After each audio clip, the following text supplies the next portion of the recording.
This is just a shortish review really on the Pard NV007. Not a terrific amount to cover on it because most people have covered it in other reviews. But here it is. It's sat on a ARC 4x16x50 side focus. I use it on ×6 magnification. Got the usual gadgets, got the IR light. Pull it back and it goes onto a spread, move it forward and it goes onto a spot. You got your normal battery which fits in there, dead simple to change. Got a little rubber cover here on the side, and inside here is the top one is the the SD card slot, and then you got an AV out.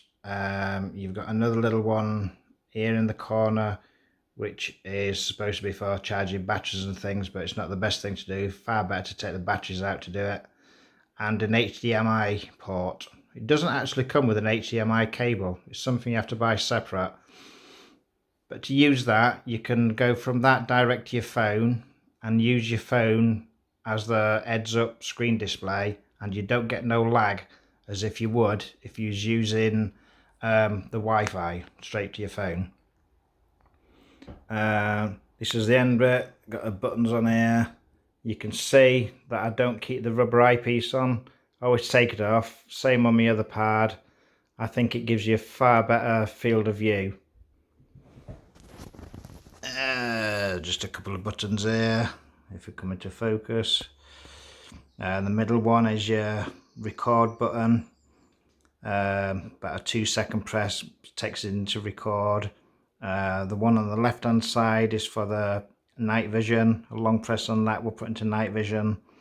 The top one is, well, it just turns on the laser really.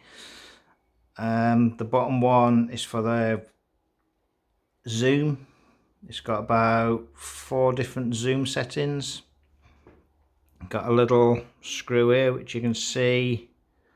This bit here, that's once you alter your focus for your eye relief, you just turn that little screw and then that'll just fix it in place. Underneath here you can see this is where you focus to your crosshairs, so you get a nice crisp clean crosshairs. Easily comes off. Got a little, where is it? Got a little clip there. Just push it in, turn it, and it comes off dead simple. So that's looking down the lens. This is a 16mm lens on this one. A little bit zoomy for close range. On this scope, it'll zoom down to about 10 meters, and it won't go below that without it being fuzzy. This is a universal clamp. There's a far better clamp than this one, which you'll see on a video I did taken from Russ Douglas with his permission, and it's a far better one than this one for taking on and off. So this is the adapter, and no Allen keys required on this one. Clamping like that, so yeah. And at the back end, of course, has got the 2 slots for the part to fit into. Yep, for it to lock with a bayonet adapter. So you see, trying to get this in.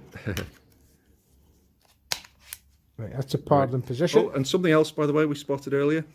With this adapter, once it's in position, you can't change the pard battery, but you can't take the battery cap off. But it's a simple matter to pull the catch, give it a twist, take it off, then change the battery and put it back on again. But that's something else we noticed, but that's not a big deal at all. Okay, so this time we're putting the adapter goes on to the pard. Yep. And then we'll put the whole thing onto the scope. On this particular scope bell, the eye-pale has got a little bit of black tape on from when I was using one of the one-piece sort of conventional 20 quid adapters. So now at that point there, you can see there's still a little bit of movement. Yeah. Right. So what I've been doing is switching on the part. I will put a link in the description so you can see the full video on that one. This is a clip from Norfolk Squirreller showing how good it is in poor light. I've included this clip of the hare as it answers a couple of questions about how good the pard is at extended range. My squirrel videos are normally shot at 20 to 25 yards. This hare is at 70 yards. It's nearly 10 o'clock at night and I can hardly pick it out with the naked eye. As you can see, the pard performs extremely well under low light conditions. During daylight the image would be even sharper. The performance is extraordinary for what is a budget night-day digital scope. And this is Norfolk Squirreller putting the zoom to good effect on a squirrel. And I have to say, you do need a lot of patience with squirrels.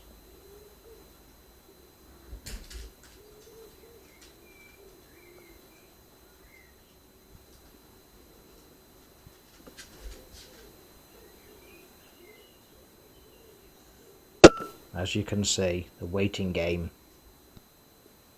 So this is his channel, check it out, it's got some really good content. I should point out with this that many people have said over the amount of time they've been out is that they don't work very good on top quality scopes. I think it's something to do with the coverings they put on the lenses or gases or whatever else is in the scope. And you do really need a side focus. I think you can probably do it with this, you know, the focus on the pard, but for ease you really need a side focus. A couple of things I have found out with it. It does make a good little spotter, as you'll see in a little clip I did with it, and it also turns a normal scope into a fixed focal plane scope, but that's only if you use the digital zoom on the pard, which is this bottom one, which I will demonstrate in a video. So this is what I'm demonstrating with, which is what I actually bought the pad for. So this is 45 yards, this is no zoom, so just using half mil dot. This is times 2.5 zoom, and again just half mil dot. And this is maximum zoom, again just on half mil dot.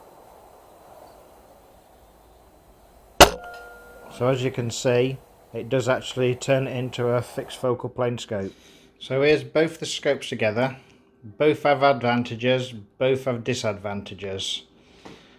What I like about this one, which is the Pard NV008 LRF, which is a built-in rangefinder, the buttons are on the side, so it's dead easy just to put your hand to get to these. These ones I find a little bit fiddly because they're on the back, but that's only probably because I haven't actually quite got used to it yet. Get used to it even. Both have one button start, button on this one press to turn it on, and the other one is on the front. Focusing,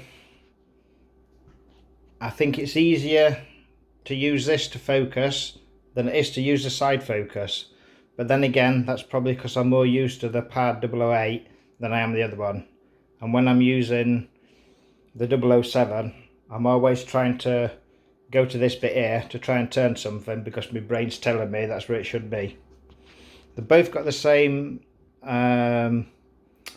laser or IR light, if you want to call it. Some say it's a torch, some say it's a laser. I think there's a bit of debate going on about that. Both have 3 settings, both the same IR as far as I'm aware. Both have a laser. The laser on the Pad 008 I never used because it's obviously got the built-in rangefinder. The 007, I have been fiddling with it and it is taking a little bit of getting used to. I've set the 007 to 30 meters, and at 10 meters it's 2.5 mil dots high. So I know if it's 2.5 mil dots high, it's 10 meters, so it'll need about nearly 2 mil dots old over for shooting anything close range. The 008 will zero down to about 3 meters. The 007 on this scope, I can only focus down to about 10 meters. Anything below 10 meters is blurred. The 008, yes, you can take it off this gun and put it on a different gun, but chances are you would have to re-zero it. The 007 is an add-on, so it'll just go on any scope, and whatever your scope is zeroed at, it'll work. The 008, it only has two magnifications, 6.5 and 13. However, on times 13, which is the maximum it goes to, it doesn't work as a fixed focal plane scope. However, the 007 does if you use the digital magnification on the back. So whatever you use on this one, it'll zoom your crosshairs in conjunction with whatever you're shooting at, so it all zooms together, which makes it a fixed focal plane scope. As you can see, no rubber eyepieces on either of them, because to me, I get a better field of view.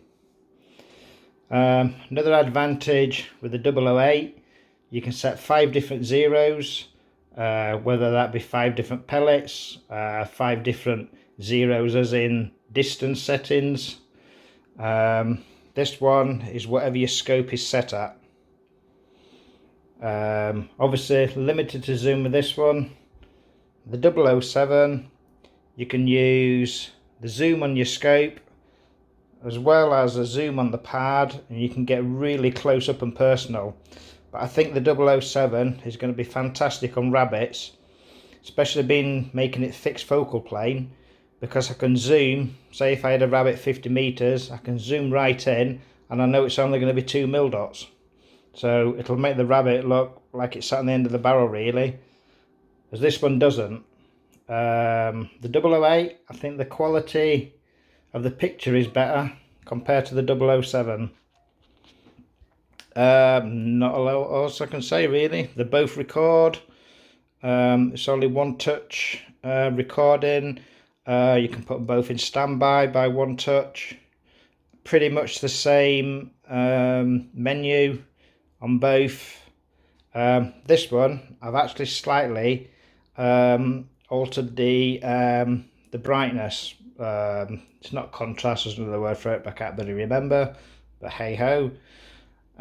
This one is on +1, which makes the night vision slightly brighter. This one is just standard. I haven't fiddled with anything on it really. All the settings on this one is totally standard, but I have got 5 different zeros in it for different ranges.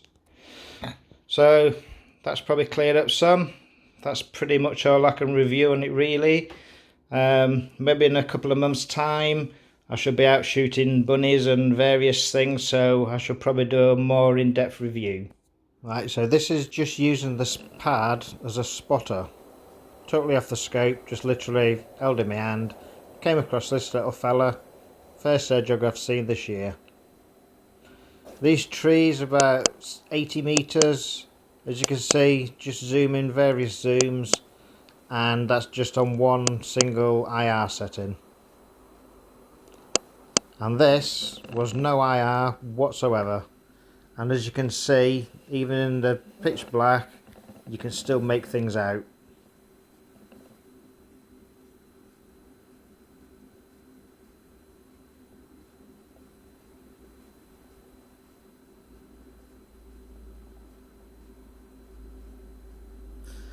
Well, I hope you enjoyed the video. Not really a lot I can say on it because most people have covered it. So thank you for watching.